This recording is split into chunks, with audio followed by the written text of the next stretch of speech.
Hello students, today we are going to study salt of weak acid and weak base.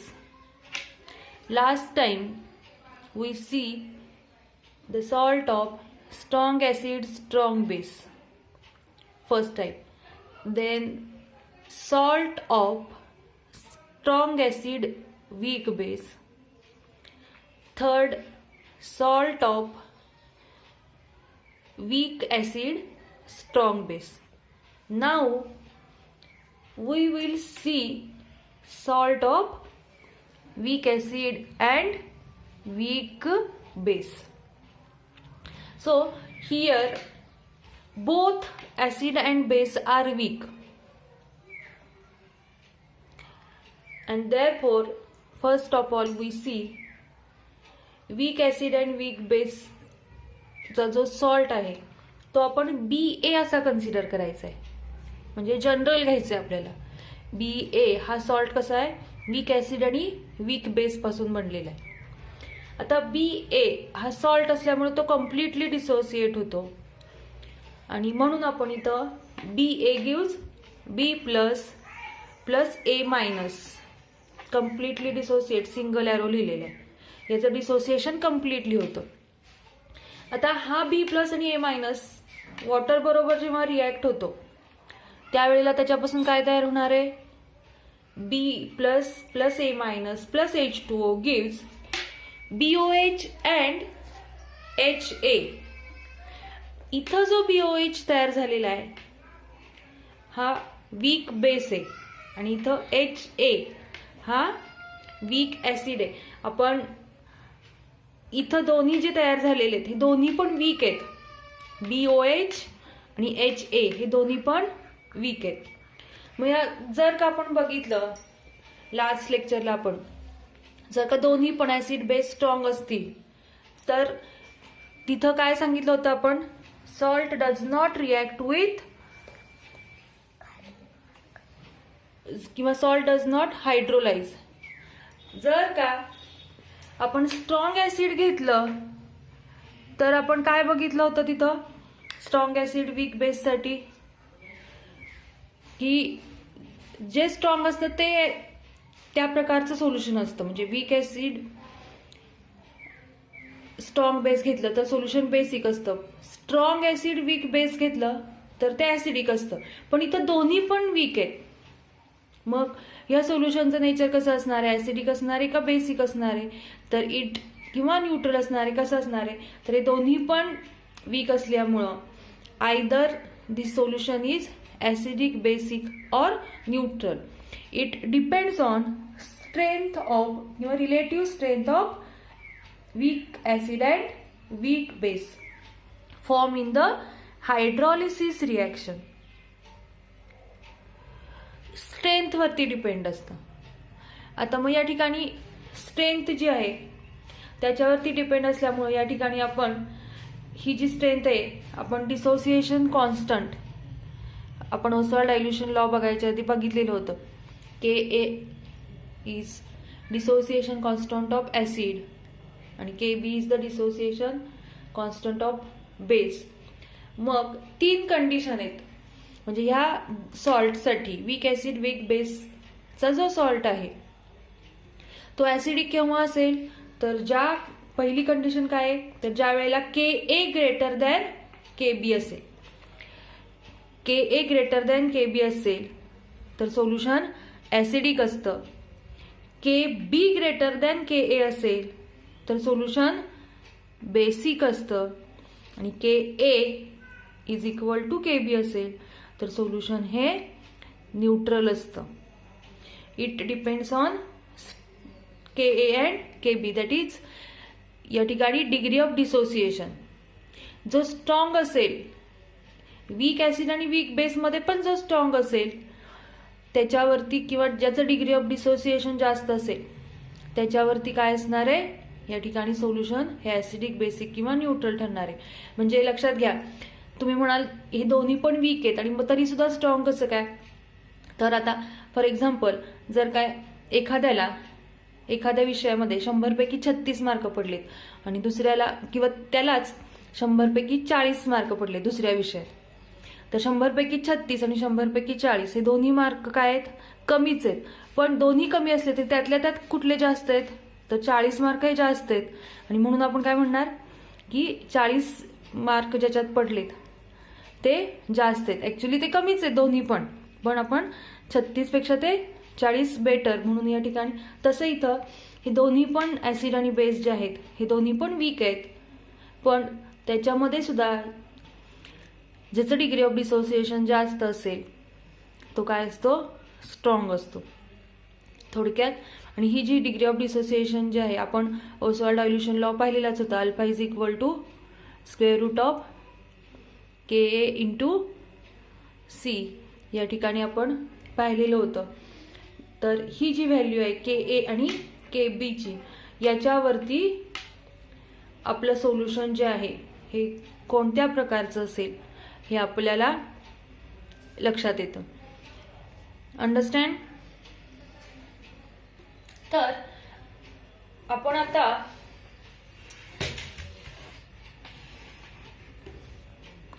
तीन condition बघणार आहोत.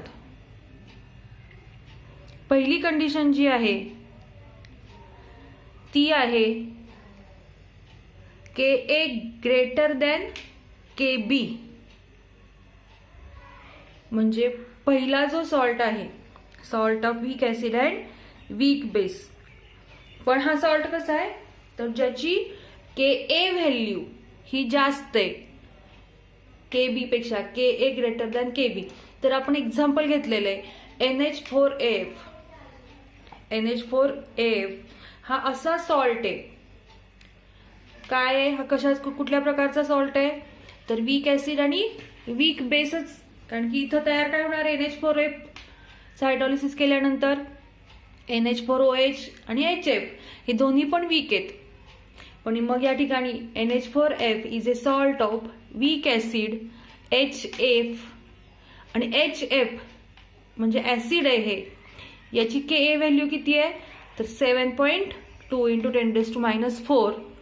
And weak base कोणता आहे, NH4OH, त्याची KB value किती आहे, 1.8 इंटू 10⁻⁵. आता या दोन्ही व्हॅल्यू मध्ये 7.2 इंटू 10⁻⁴ आणि 1.8 इंटू 10⁻⁵ या दोन्ही व्हॅल्यू मध्ये कोणती व्हॅल्यू मोठी आहे, -4 मोठा आहे का -5. तर या ठिकाणी 10⁻⁴ 7.2 इंटू 10⁻⁴ ही व्हॅल्यू काय आहे, मोठी आहे. आणि म्हणून इथं KA ग्रेटर दॅन KB आपण म्हटलेलं इथं. तर हा झाला पहिला सॉल्ट की ज्याची KA व्हॅल्यू जास्त आहे KB पेक्षा. मग तुम्ही म्हणाले KA आणि KB कसा मोजायचा, तर आपण बघितलेलं आहे ते एक्सप्रेशन. या ठिकाणी KA ओसवाल्ड डायल्युशन लॉ प्रमाणे कसं काढायचं असतं, KA आणि KB. तर समजा या ठिकाणी NH4F हा सॉल्ट घेतला तर NH4+ आणि F- असं डिसोसिएशन होणार. म्हणजे concentration of NH4+ into concentration of F- divided by concentration of NH4F, याच्यावरून आपण KA व्हॅल्यू काढत असतो. तर आपल्याला ओसवाल्ड डायल्युशन लॉ मध्ये आपण बघितलेले KA आणि KB कसा काढायचा. तर सगळ्यात पहिल्यांदा आपण बघूया ना, KA आणि KB किंवा KA ग्रेटर दॅन KB असलं तर नक्की काय होणार आहे. तर सगळ्यात पहिल्यांदा हा NH4F हा सॉल्ट आहे, म्हणजे तो कम्प्लिटली डिसोसिएट होतो. तर NH4F चं डिसोसिएशन कसं होणार, तर NH4+ आणि F-, बरोबर आहे. कारण की आपण जनरल मगाशी पाहिलेलं होतं BA इज ए सॉल्ट, आणि BA हा सॉल्ट ज्या वेळेला आपण म्हणतो त्यावेळेला B+ आणि F- असं असतं. म्हणजे तिथे NH4 मध्ये NH4+ आणि F-, म्हणजे थोडक्यात आपण NH4+ किंवा NH4 साठी आपण B लिहिलेलं आहे आणि F साठी आपण काय लिहिलंय, A लिहिलेलं आहे. म्हणजे BA चं डिसोसिएशन आपण कसं लिहिलंय मागच्या पानावरती फळ्यावरती, BA गिव्स B++ A-. तसंच NH4चं पण NH4Fचं पण डिसोसिएशन कसं लिहिणार आपण, NH4 plus plus F minus. आता हा NH4 plus plus F minus याची हायड्रॉलिसिस रिएक्शन लिहायची, म्हणजे कुणाबरोबर, वॉटर बरोबर. तर काय तयार होतंय, तर NH4OH प्लस HF हे दोन्ही पण वीक असल्यामुळं या ठिकाणी NH4OH आणि HF तयार होते. पण नक्की यामध्ये हायड्रॉलिसिस कुणाचं जास्त होणार, NH4 प्लसचं जास्त होणार का F मायनसचं हायड्रॉलिसिस जास्त होणार, म्हणजे कोण रिॲक्ट होणार जास्तीत जास्त. तर या ठिकाणी आपण इथंच सांगितलेलं आहे की या ठिकाणी HF हा कोण आहे, स्ट्रॉंग ऍसिड, म्हणजे वीक ऍसिड म्हटलेले, पण ह्याची Ka व्हॅल्यू कशी आहे, जास्त म्हटलेले. आणि म्हणून या ठिकाणी NH4 प्लस आयन जो आहे हा NH4 प्लस आयन हा हायड्रोलाइज होणार आहे ग्रेटर दॅन F मायनस, कारण की इथं ही K व्हॅल्यू जास्त आहे, म्हणजे हा स्ट्रॉंग आहे कुणापेक्षा, NH4OH पेक्षा. आणि स्ट्रॉंग असल्यामुळं आपण सांगताना सांगितलं होतं की जो स्ट्रॉंग असतो तो थोडासा जास्त डिसोसिएट होतो. मग हा वीक आहे ना, आणि हा वीक असल्यामुळं काय होणार आहे, याची हायड्रॉलिसिसची रिॲक्शन जास्त होणार आहे. हा डिसोसिएट झाल्यामुळं ह्याची वॉटर बरोबर रिॲक्शन होत नाही, कारण की वॉटर बरोबर रिॲक्शन झाली की कंपाऊंड तयार होणार आहे. इथं हा स्ट्रॉंग असल्यामुळं हा जास्तीत जास्त डिसोसिएट होतो, आणि हा वीक असल्यामुळे काय होणार आहे, याची रिॲक्शन जास्त होते, हायड्रॉलिसिस म्हणजे वॉटर बरोबर रिॲक्शन जास्त होते. आणि म्हणून इथं NH4 प्लस जो आहे हा NH4 प्लस ची हायड्रॉलिसिस रिॲक्शन जास्त होते, आणि हायड्रॉलिसिस रिॲक्शन झाल्यामुळे काय होणार, इथं काय तयार झालंय, H3O प्लस म्हणजे H प्लस आयन तयार झालेलं आहे. म्हणजेच या F मायनस पेक्षा NH4 प्लस चा हायड्रॉलिसिस जास्त होतो, याचाच अर्थ ही रिॲक्शन जास्त होतीये. F मायनस ची रिॲक्शन कमी होते, कारण की हा स्ट्रॉंग आहे, F मायनस हा स्ट्रॉंग आहे, आणि तो थोडासा स्ट्रॉंग असल्यामुळे काय होतोय, तो डिसोसिएट होतोय. याचा अर्थ काय, डिसोसिएशन वेगळं आणि हायड्रॉलिसिस वेगळं. मग या ठिकाणी NH4 प्लस हे जास्त हायड्रोलाइज, ही रिॲक्शन जास्त असल्यामुळं इथं कुठले आयन तयार झालेत, H3O प्लस, म्हणजे या ठिकाणी H प्लस आयन तयार झालेले जास्तीत जास्त, कारण की H plus combine with H2O to form H3O plus. आणि म्हणून हे जे सोल्युशन आहे हे सोल्युशन कसं असणार आहे, तर ऍसिडिक असणार आहे. या ठिकाणी Ka ग्रेटर दॅन Kb असेल तर सोल्युशन हे कसं असतं, ऍसिडिक असतं. अंडरस्टँड. आता दुसरी कंडिशन काय आहे, तर वीक ऍसिड आणि वीक बेस असलेला सॉल्ट आहे, पण त्याच्यामध्ये जर का Kb ग्रेटर दॅन Ka असेल तर मग असा सॉल्ट कुठला आहे की ज्याचा Kb हा Ka पेक्षा जास्त आहे, तर असा सॉल्ट आहे NH4Cn, अमोनियम सायनाइड.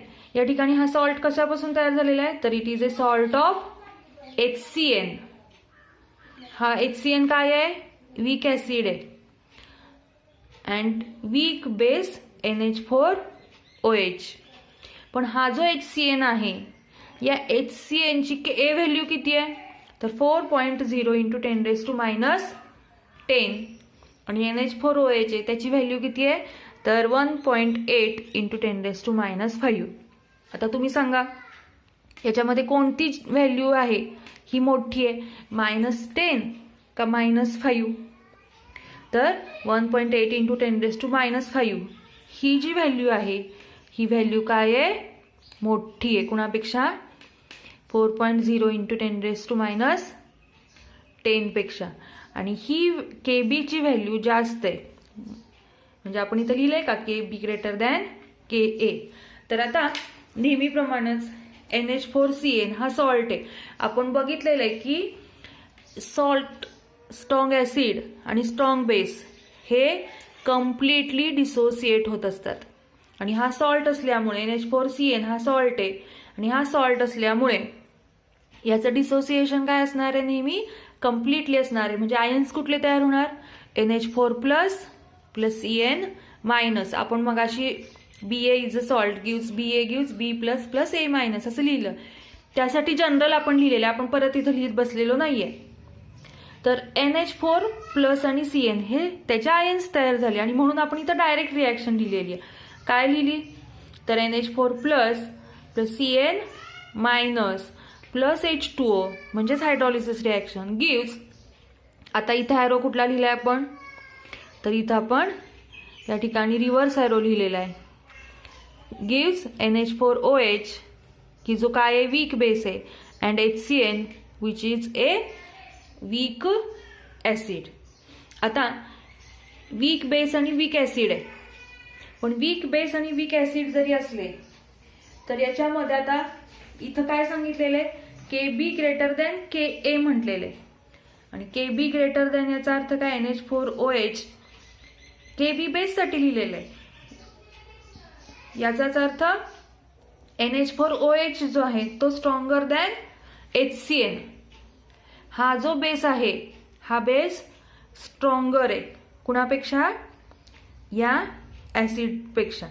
मग आता बघा बरं, आपण हा स्ट्रॉंग असल्यामुळं काय लक्षात येतंय मग तुमच्या, जो स्ट्रॉंग असतो त्याचं डिसोसिएशन जास्त असतं, पण जो वीक असतो तो काय होत असतो, जास्तीत जास्त हायड्रोलाइज होत असतो. मग ह्या दोन्हीमध्ये हायड्रोलाइज कोण होणार, NH4OH आणि HCN मध्ये, तर म्हणजे NH4 प्लस आणि CN मायनस मध्ये, तर CN मायनस हायड्रोलाइज होणार. म्हणजे या ठिकाणी इथं खाली रिॲक्शन थोडीशी तुम्हाला फळा पुरलेला नाही म्हणून लिहिलेली नाही व्यवस्थित, पण लक्षात येईल. CN minus plus H2O gives HCN plus OH minus. या रिॲक्शन मध्ये काय तयार झालं, इथं OH मायनस तयार झाले, दिसतंय इथं.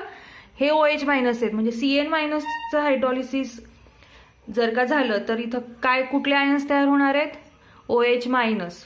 आणि NH4 प्लस प्लस H2O या रिॲक्शन मध्ये काय तयार होतं, NH4OH प्लस H3O प्लस. म्हणजे ज्या वेळेला NH4CNचं हायड्रॉलिसिस होतं तेव्हा या दोन रिॲक्शन मेन होणार आहेत, दोन्ही पण होणार आहेत. पण त्यातल्या त्यात हायड्रॉलिसिस कुणाचं जास्त होणार आहे, तर CN मायनसचं. आणि याचं हायड्रॉलिसिस जास्त होणार आहे, म्हणजे ही रिॲक्शन जास्तीत जास्त होणार. याचा अर्थ इथं कोणते आयन्स दिसतात ते तुम्हाला, OH मायनस. म्हणजे या हायड्रॉलिसिसच्या रिॲक्शनमध्ये कुणाच्या, NH4CNच्या हायड्रॉलिसिसच्या रिॲक्शनमध्ये CN मायनसचा हायड्रॉलिसिस जास्त होत असल्यामुळे या ठिकाणी OH मायनस आयन्स जास्त असतात. आणि म्हणून हे जे सोल्युशन असणार आहे हे कसं असणार आहे, तर बेसिक असणार आहे. म्हणजे इथं रेड लिटमस जो आहे तो ब्ल्यू होणार आहे. लक्षात येत आहे. तर मग अशी KA ग्रेटर दॅन KB असताना सोल्युशन ॲसिडिक होतं, KB ग्रेटर दॅन KA असताना सोल्युशन कसं झालं, हे बेसिक असणार आहे. आता जर का KA is equal to KB असेल तर KA is equal to KB असताना काय असणार आहे, तिसरी कंडिशन आहे आपली, KA is equal to KB. म्हणजे दोन्हीची स्ट्रेंथ कशी आहे, सारखी आहे. Strength of acid and base काय असणार आहे, सारखं असणार आहे. तर याचं जे एक्झाम्पल आहे ते काय आहे, अमोनियम ॲसिटेट CH3COO NH4 हा सॉल्ट आहे. मग हा सॉल्ट जो आहे हा सॉल्ट कशापासून तयार झालेला आहे, तर it is a salt of weak acid. Weak acid कोणतं आहे, CH3COOH. आणि वीक बेस कोणता आहे, तर NH4OH. या दोन्हीची जी व्हॅल्यू आहे 1.8 इंटू 10⁻⁵ आहे आणि याची पण किती आहे 1.8 इंटू 10⁻⁵. ही KA ची व्हॅल्यू झाली आणि ही KB ची व्हॅल्यू झाली.